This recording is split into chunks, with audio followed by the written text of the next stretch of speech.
Hello students, स्वागत है आप सभी का आपके अपने YouTube channel smart study classes पर। तो आप सभी को पता है केमिस्ट्री हमारा इलेक्ट्रोकेमिस्ट्री वाला चैप्टर चल रहा है और इससे पहले वाली जो वीडियो थी उसमें मैंने आपको इलेक्ट्रोकेमिकल सीरीज और उसके एप्लीकेशंस मतलब उसके अनुप्रयोग पढ़ाए थे।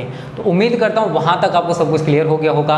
आज की वीडियो सबसे ज़्यादा इंपॉर्टेंट है, उसका रीज़न ये है आज मैं आपको क्वेश्चंस कराने वाला हूँ इलेक्ट्रोकेमिकल सीरीज़ के ऊपर। तो अगर आपने इलेक्ट्रोकेमिकल सीरीज को सही तरह समझा है तो आप इनके आंसर्स आसानी से दे सकते हो। अदरवाइज अगर आपने इलेक्ट्रोकेमिकल सीरीज को सही तरह नहीं समझा है तो आज की वीडियो आपकी समझ में कम आएगी। मेरे से मत कहना कि सर हमारी समझ में वीडियो कम आई है, ठीक है। और अगर आप हमारे चैनल पर नए हो, बोर्ड परीक्षाओं की तैयारी बेस्ट तरीके से करना चाहते हो तो आज ही चैनल को सब्सक्राइब कर लो, जो बेल आइकन है दबा लेना, जिससे आगे आने वाली एक भी वीडियो आपसे मिस ना हो जाए, ठीक है। तो सबसे पहले मैं आपको पहला क्वेश्चन कराऊंगा। तो जितने इंपॉर्टेंट क्वेश्चन हैं हम आज और कल की वीडियो में डिस्कस कर लेंगे। तो इस चैप्टर के आपको इस वीडियो लेक्चर के बाद 3 लेक्चर्स और देखने को मिलेंगे, उसके बाद कंप्लीट हो जाएगा। उसके बाद मैं आपको नेक्स्ट चैप्टर पढ़ाऊंगा केमिकल काइनेटिक्स, रासायनिक बलगति की बहुत ज़्यादा इंपॉर्टेंट है, वहाँ से भी न्यूमेरिकल्स बनते हैं, ठीक है। ये चैप्टर न्यूमेरिकल पर्पज से इंपॉर्टेंट है और यहाँ से शॉर्ट क्वेश्चन बनते हैं, यहाँ से कभी लॉन्ग क्वेश्चन नहीं बनते हैं। तो देखो आपको नहीं पता है बोर्ड परीक्षा में क्या पूछा जाता है और कितना पढ़ना चाहिए। अगर आप कोई भी बुक उठा के देखो तो उसमें बहुत सारी हेडिंग्स हैं, ठीक है। तो क्या आप सारी हेडिंग तैयार करोगे? नहीं ना। और वैसे भी आपके पास कम टाइम बचा हुआ, तो जैसे हम प्रिपरेशन करा रहे हैं करते रहो। एक भी क्वेश्चन आउट चला जाए ना तब बोलना, ठीक है। देखो बेटा 9 से लेकर 10 साल का एक्सपीरियंस ऐसे ही नहीं आया है, ठीक है, पढ़ा के आया है।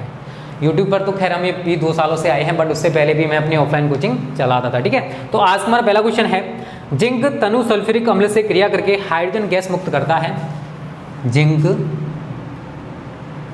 तनु H2SO4 से क्रिया करके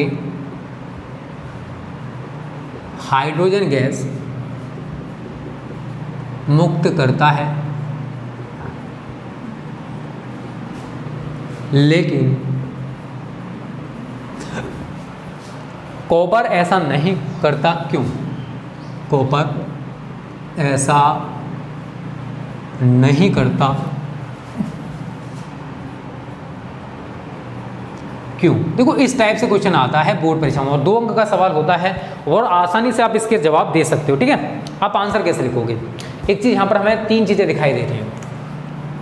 Zn है, ठीक है, और H2SO4 है, हाइड्रोजन गैस मुक्त करता है लेकिन कॉपर नहीं। 2 चीज़ें तो है ही हैं, 2 मेटल्स हैं। तो आपको इलेक्ट्रोकेमिकल सीरीज़ के बारे में पता है तो आपको पता होगा कि जो जिंक धातु है वो इलेक्ट्रोकेमिकल सीरीज़ में सबसे ऊपर है, मतलब ऊपर है, और कॉपर धातु नीचे है। और मैंने आपको वहाँ पर एक क्वेश्चन बताया था कि हाइड्रोजन से ऊपर जितनी भी धातुएं हैं वो अम्लों से क्रिया करके हाइड्रोजन गैस मुक्त करती हैं, लेकिन हाइड्रोजन से नीचे की धातु ऐसा नहीं करती। तो जो कॉपर है ये हाइड्रोजन के नीचे है और Zn जो है वो हाइड्रोजन से ऊपर है। तो Zn जो है वो हाइड्रोजन के सापेक्ष अपचायक धातु होगी, लेकिन कॉपर हाइड्रोजन के सापेक्ष ऑक्सीकारक धातु होगी। तो Zn अपचायक धातु है, इसी वजह से Zn सल्फ्यूरिक अम्ल से क्रिया करती है और हाइड्रोजन गैस मुक्त हो जाती है, ठीक है। अब समझना क्रिया कैसे होने वाली है वो मैं आपको बता देता हूँ। अगर आप एक पद में रिएक्शन दिखाओगे तो सीधी सीधी रिएक्शन हो जाती है। यहाँ पर आप आंसर लिखोगे, मैं आपको आंसर बता देता हूँ कैसे लिखोगे। विद्युत रासायनिक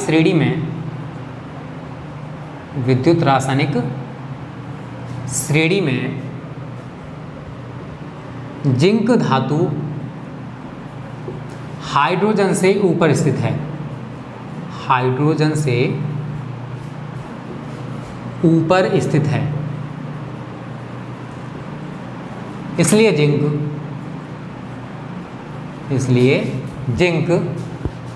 कैसी धातु होगी? अपचायक, इसलिए जिंक अपचायक धातु है, ठीक है।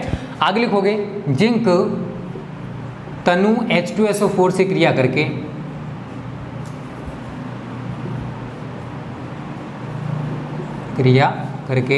हाइड्रोजन गैस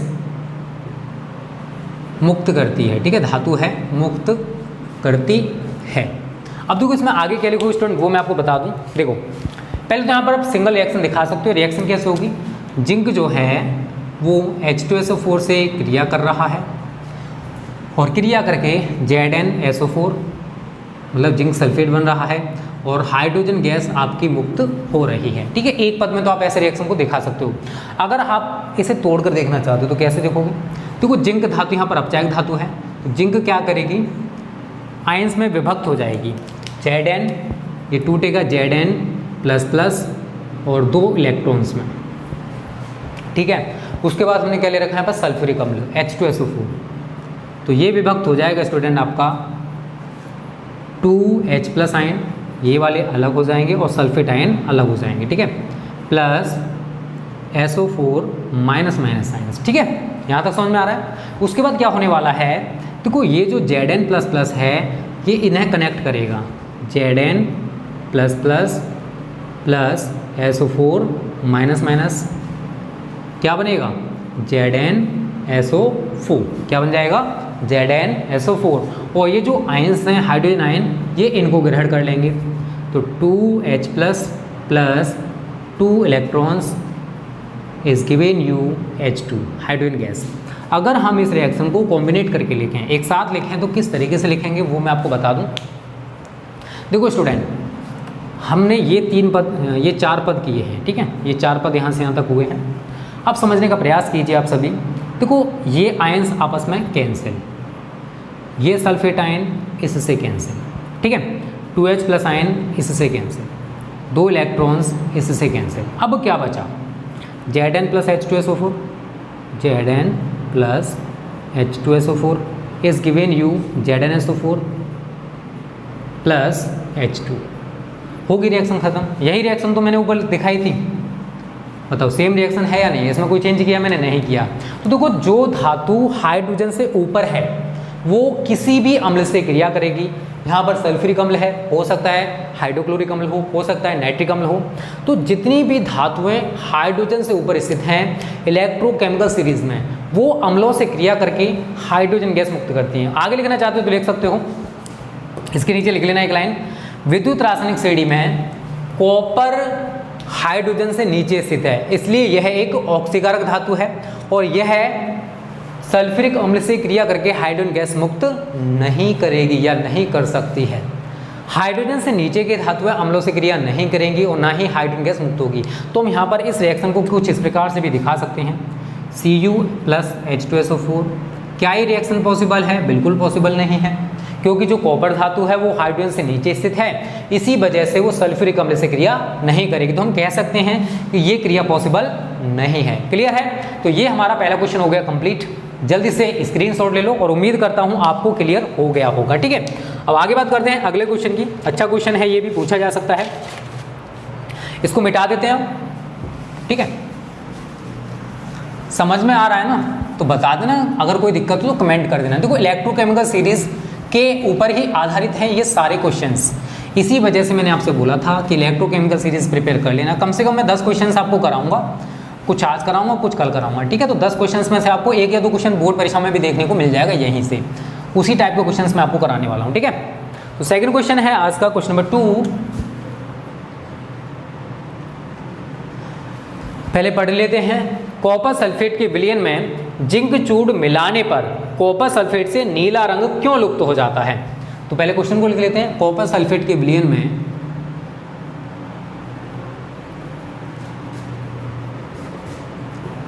जिंक चूर्ण मिलाने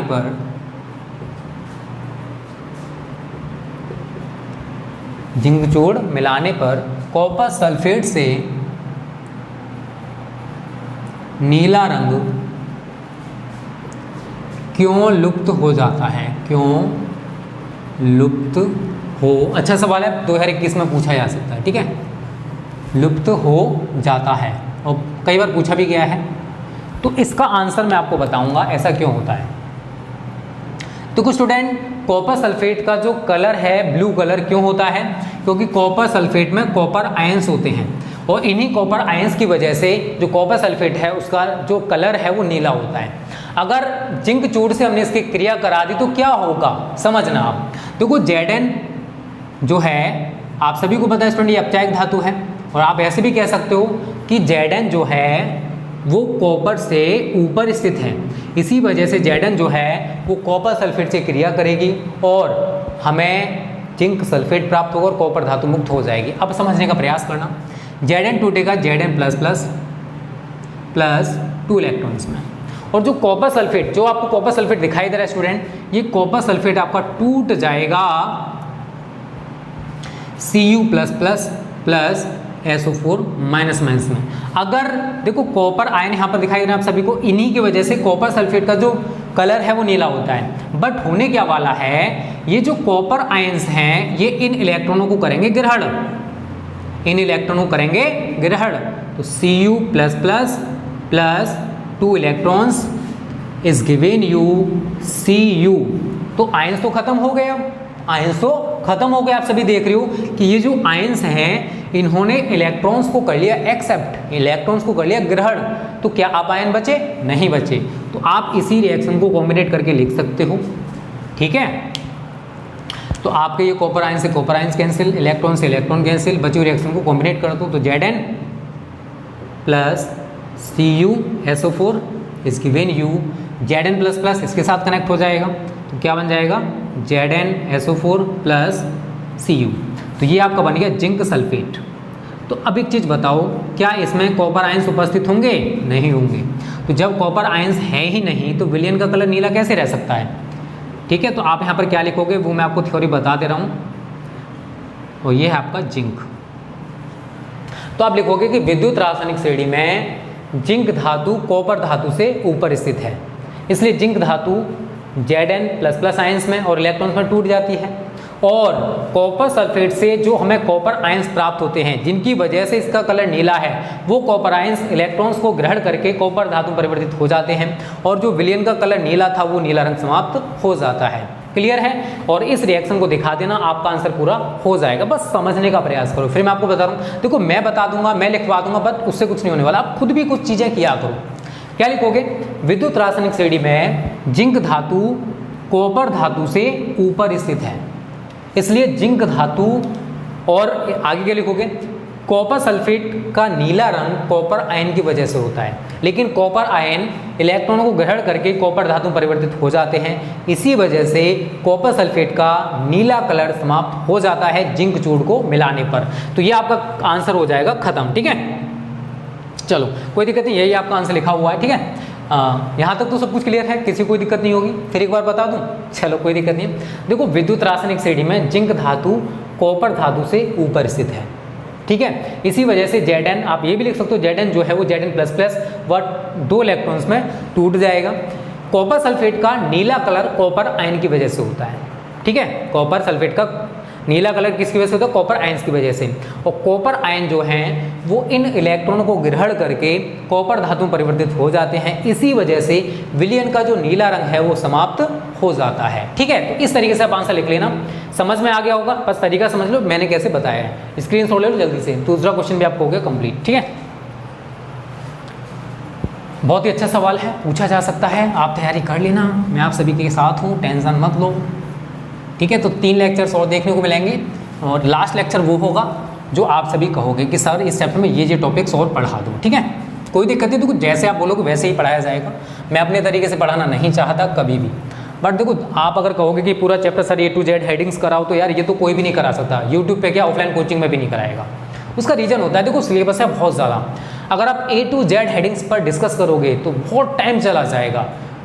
इतना टाइम आप सभी के पास भी ना ही हमारे पास होता है। तो जो इंपॉर्टेंट टॉपिक, नोट्स का मतलब क्या होता है? इंपॉर्टेंट टॉपिक्स डिस्कस करना। ये नहीं होता कि जो बुक में छपा हुआ है उसी को छाप दो, उसको नोट्स नहीं कहते। ठीक है, चलो क्वेश्चन नंबर 3 देख लो। सिल्वर नाइट्रेट के विलयन में कॉपर की छीलन मिलाने से विलयन का जो रंग है नीला क्यों हो जाता है, ये हमको बताना है। ठीक है, क्वेश्चन नंबर 3 अच्छा सवाल है, पूछा जा सकता है 2021 में। सिल्वर नाइट्रेट के विलयन में, सिल्वर नाइट्रेट के विलयन में कॉपर की छीलन मिलाने से, कॉपर की छीलन मिलाने से नीला रंग क्यों लुप्त हो जाता है? मिलाने से विलयन का रंग, विलयन का रंग नीला क्यों हो जाता है? ठीक है, उल्टा पूछा है, विलयन का रंग नीला क्यों हो जाता है?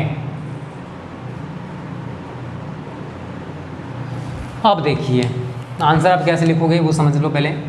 देखो विद्युत रासायनिक श्रेणी में अगर मैं सिल्वर और कॉपर की बात करूँ तो Cu जो है तो दोनों हाइड्रोजन से नीचे, लेकिन कॉपर जो है वो Ag से ऊपर है। कॉपर Ag से क्या है, ऊपर। तो हम कह सकते हैं जो कॉपर धातु है इस सिल्वर के सापेक्ष कैसी होगी, अपचायक धातु होगी। कैसी होगी, अपचायक धातु होगी। ठीक है, इसी वजह से जो कॉपर है ये कॉपर आयंस में टूट जाएगी, और कॉपर आयन प्राप्त हो रहे हैं तो उसका मतलब क्या है कि कलर नीला हो जाएगा, क्योंकि कॉपर आयन कैसे रंग के होते हैं, नीले रंग के होते हैं। तो आप यही लिखोगे कि विद्युत रासायनिक श्रेणी में कॉपर धातु सिल्वर धातु से ऊपर स्थित है, इसलिए कॉपर Cu++ व 2 इलेक्ट्रॉन्स में टूट जाता है। कॉपर आयन के कारण विलयन का जो रंग है या सिल्वर नाइट्रेट विलयन का जो रंग है वो नीला हो जाता है। ठीक है, इस तरीके से आप पूरा आंसर लिख सकते हो। ठीक है, यही आंसर लिखना है आप सभी को। अब तरीका देखो कैसे आप इसको सॉल्व करोगे। देखो कॉपर है आपका, यहाँ पर अपचायक धातु का काम करेगा, Cu++ प्लस 2 इलेक्ट्रॉन्स। उसके बाद सिल्वर नाइट्रेट है AgNO3। अब देखिए स्टूडेंट, यहाँ पर क्या देखोगे, अगर आप इसको विघटित करोगे तो यहाँ पर Ag+ और NO3- प्राप्त हो जाएगा। बट हमें एक आयन से काम नहीं चलने वाला, हमें 2 आयन्स की जरूरत पड़ेगी। तो यहाँ पर आप लगा दोगे 2, क्योंकि यहाँ पर 2 आयन्स हैं, 2 2। उसके बाद क्या होगा, ये जो Ag+ आयन्स हैं ये इन इलेक्ट्रॉनों को कर लेंगे ग्रहण, 2Ag+ प्लस 2 इलेक्ट्रॉन्स क्या बन जाएगा, 2Ag। बस रिएक्शन को कॉम्बिनेट करके लिख दो, यही आपका आंसर हो जाएगा। ठीक है, तो Ag+ से आप Ag+ को काट सकते हो, इलेक्ट्रॉन से इलेक्ट्रॉन को काट सकते हो, बची हुई चीज़ों को लिख दो। Cu plus 2AgNO3 is given U, ये इसके साथ कनेक्ट हो जाएगा, ये इसके साथ, तो CuNO3 का होल्ड बाई। सारी चीज़ें सिखा चुका हूँ मैं, रासायनिक सूत्र बनाना सिखाया था, यही चीज़ें थी कि अगर आयन्स हो तो कैसे कनेक्ट कराओगे। प्लस 2Ag दजत हमें प्राप्त हो जाएगा। यह आपका कॉपर नाइट्रेट है, कॉपर नाइट्रेट। यह आपका सिल्वर नाइट्रेट है, सिल्वर नाइट्रेट, और ये आपका कॉपर है। इसमें थ्योरी का लिखोगे, ये लिखोगे कि विद्युत रासायनिक श्रेणी में कॉपर धातु सिल्वर धातु से ऊपर स्थित है, इसलिए कॉपर सिल्वर के सापेक्ष अपचायक धातु होगी। इसी वजह से कॉपर आयंस व 2 इलेक्ट्रॉन्स में टूट जाती है। कॉपर आयनों के कारण, या कह सकते हो इसका ऑक्सीकरण कॉपर आयन व इलेक्ट्रॉन्स में हो जाता है। कॉपर आयनों के कारण विलयन का जो कलर है वो नीला हो जाता है। ठीक है, बस यही आपको आंसर लिखना है। थोड़ा सा लिख सकते हो, लिखना चाहते हो तो। कॉपर आयंस जो हैं वो इलेक्ट्रॉन्स को कॉपर आयन जो है नाइट्रेट आयंस को एक्सेप्ट करके कॉपर नाइट्रेट बनाते हैं और सिल्वर मुक्त हो जाती है। ठीक है, तो जैसे चाहते हो वैसे लिख सकते हो, कोई दिक्कत नहीं है। बट यहाँ पर जो मेन पॉइंट है, विलयन का रंग जो नीला हो जाता है, ये हमको बताना था कि क्यों हो जाता है। तो आप सभी को दिखाई दे रहा है कि यहाँ पर कॉपर आयंस हैं, और कॉपर आयंस कैसे कलर के होते हैं, नीले कलर के। तो आप क्या लिखोगे कि विद्युत रासायनिक श्रेणी में कॉपर धातु सिल्वर धातु से ऊपर स्थित है, इसी वजह से यह सिल्वर के सापेक्ष अपचायक धातु होगी, और इसका ऑक्सीकरण कॉपर आयन व इलेक्ट्रॉन्स में हो जाता है। कॉपर आयनों के कारण विलयन का जो रंग है वो नीला हो जाता है, या सिल्वर नाइट्रेट विलयन का जो कलर है वो नीला हो जाता है। तो इस तरीके से आप इसका आंसर लिख दोगे तो आपको पूरे मार्क्स मिल जाएंगे, एक भी नंबर नहीं कटेगा, टेंशन मत लो। जल्दी से स्क्रीनशॉट लो इसका। अब बात करते हैं आज का लास्ट क्वेश्चन। ठीक है, अगली वीडियो में आपको मैं 4 नहीं 6 क्वेश्चंस कराऊंगा। ठीक है, चलो इसको मिटा देते हैं हम। अब डिस्कस करेंगे आज का लास्ट क्वेश्चन। वीडियो अच्छी लग रही है ना, लाइक कर दो, शेयर कर दो, सब्सक्राइब कर दो चैनल को जिन्होंने ना किया हो। ठीक है ना, चलो आज का लास्ट क्वेश्चन क्या है पहले पढ़ लेते हैं उसको। क्वेश्चन नंबर 4 इसमें कह रहा है कि HgO को गर्म करने पर, मर्क्यूरी ऑक्साइड को गर्म करने से, HgO को गर्म करने से यह ऑक्सीजन गैस मुक्त करता है, ऑक्सीजन गैस मुक्त करता है। आगे लिखो किंतु CaO को